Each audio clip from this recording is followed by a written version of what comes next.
Hi there and welcome to Entertainment Stop. I'm James and as always joined by Ben. And today we're going to discuss the upcoming season or season 2 of Jessica Jones on Netflix on March the 8th. So without further ado, as everyone on YouTube seems to say, let's get straight into it. Ben, welcome. Thank you. That's all right. So let's just set the scene for the whole thing. Season 1 had Jessica Jones battling Kilgrave, and played by David Tennant, formerly of Doctor Who fame. We got the right name. We got the right name, which is when we were doing our Black Panther one. And so Jessica Jones, she battled Kilgrave in season 1. For me, the best season of all the sort of Defender Marvel series.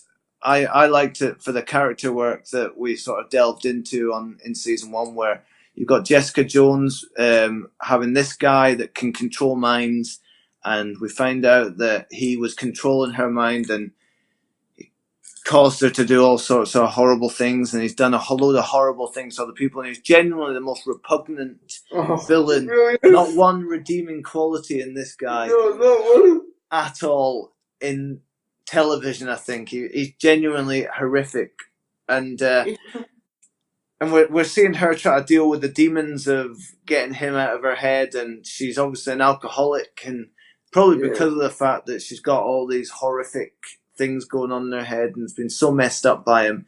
And we have her friend who's trying to help her through these things, and her flatmates or people in her block of flats that try to help her. And we see how Kilgrave twists the people around her to try and get her to come back to him, because that's his main goal, isn't it, in season 1? Yeah, that's his one and only goal. To get Jessica back under his control, because in his own twisted way, he's in love with her, and he loves the thought of being in control of her, like he is everyone. And eventually we get to the fact that where she kills him, or what we believe to be, she got out of his control, and what we believe is the fact that she killed him. So that's where season 2 takes over. We've had Defenders, we've had the whole hand fight with Jessica Jones fighting the hand with the rest of the Defenders. and you hated the Defenders, didn't you? I did. Yeah. Again, it goes back to what I've said about all these things. Let's all get together. There's characters that you don't really care about. I'm not gonna be Iron Fist for one. No, I was just about to say, if Iron Fist wasn't in it, it would probably be alright. But he's such an emo, wet blanket. Hard work. If we could just keep his girlfriend, whose name again, I can't remember. Well, she was a better character, if I'm being perfectly honest. She was a much better character. If she could just, segueing out of Jessica Jones, if she could just be Iron Fist, it would probably solve about 80% of the problems of that show. Definitely. But that's... But again, the Jessica Jones portion of the one thing I will give credit for Defenders about was it kept the tone of each character within their portion. Yeah, so she didn't suddenly become this great big superhero, did she? No. Again, she was very reluctant, and she only really got involved when absolutely necessary, and she was kind of backed into a wall or into a corner. She didn't be bothered if she tried so many times to just up and leave. I think she'd be quite happy to never see any of them again. But she was pulled in by what's his name? The Daredevil that pulled her in, was it? Colton. What's the one after Daredevil? After Jessica Jones? Luke Cage. Luke Cage. She was always pulled in by Luke. Well, she's got a history with him, so she's got a personal reason to try and help him, which is fair enough. So, what are you wanting from season 2? What are you expecting from season 2? Well, from the looks of it, somehow Kilgrave, one of our favourite characters ever, is somehow coming back from the dead.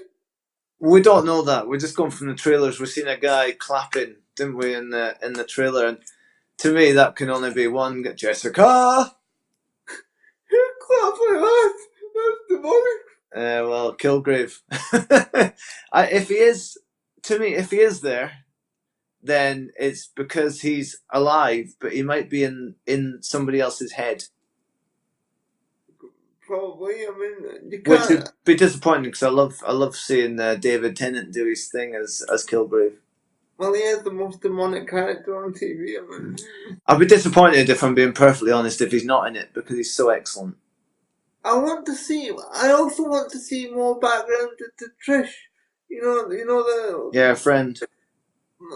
or friend slash person she lives with. You know that sort of. Well, she only lives there when her apartment's been destroyed, which it gets destroyed every other episode. I want to see more of Trish talk. She likes to do. Well, Trish has now got this new found empowerment. She's ready to destroy or take on the man or anyone that she sees as being evil. So she's using her show for good, isn't she? Yes, I think that if I can see more, I also want to see more of the guy that hangs around with Jessica, the guy that lives in the building. Well, yeah. So he was used by Kilgrave in the first season, wasn't he? He was like made to become a drug addict and all sorts. Yeah, but apart from that, you never really got to see much of him. You never knew what sort of character he was. He was just there to help Jessica, and that's it. Well, no, I agree with you. It'll be interesting to see them flesh out these characters. Trish was quite well fleshed out in the first season. We saw her whole thing where she was learning to martial arts and things like that to defend herself. But you're right, her other sort of not flatmate, but the guy that lives in the same corridor as her. Come on whenever you damn well please. Well, anyone can go into her apartment anytime they want because the door was always smashed in. That's like a running gag for the show. But yeah, it'd be interesting to see them flesh out his character. And I'll tell you what, if that door doesn't get destroyed, that glass pane which says Alias Investigations or whatever it is on her front door, if that doesn't get destroyed within the first 2 episodes, I'm going to be sorely disappointed. You're not the only one. I mean, I just want them to take the door off. She might as well not have it. If it just save time, she comes back and they go, "Where's the door?" Who cares? It's gone. It's gone. It's gone. Nobody knows. We don't need it. We're just destroying it. And you were telling me before the thing even started, I thought it would be the next Friday. Apparently it's next Thursday. Yeah, so when we're recording this is what, the 2nd of March? And it comes out on the 8th of March. Yeah, and another reason I'm excited for this season, one, it's the most fleshed out character. It's the best writing other than maybe the first season of Daredevil, and possibly Punisher.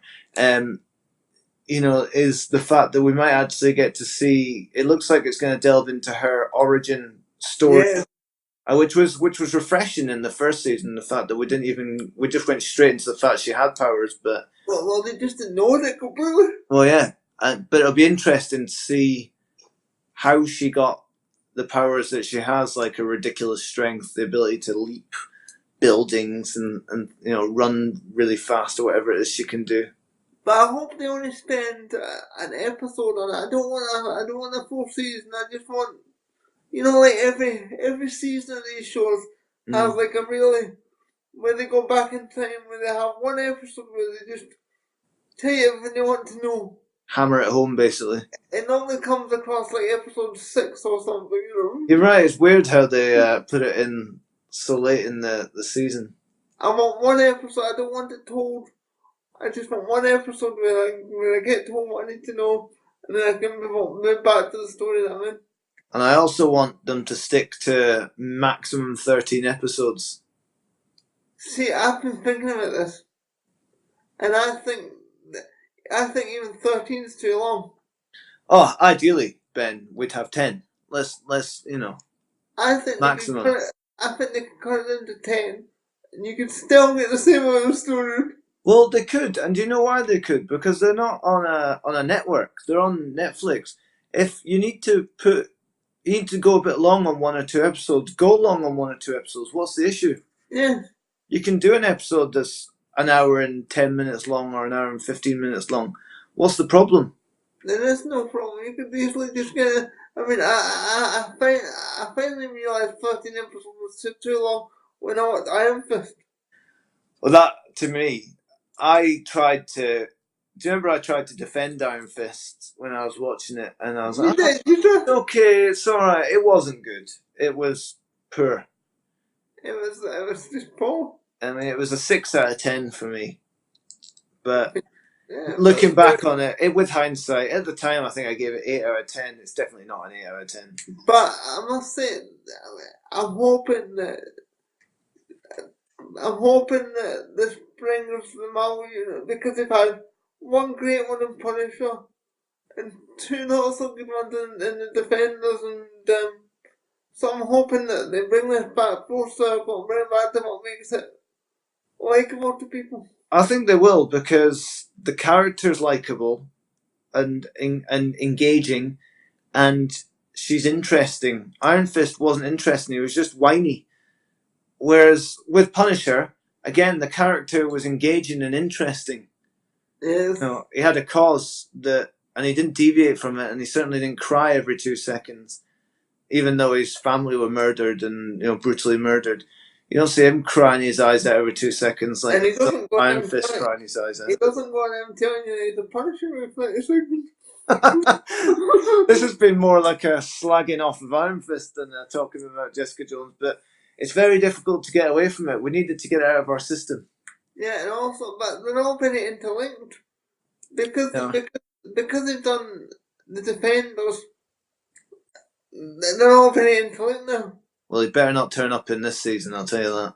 My worry is that they're not going to start turning up on each other's shows.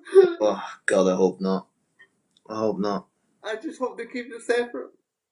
Well, we'll leave it there.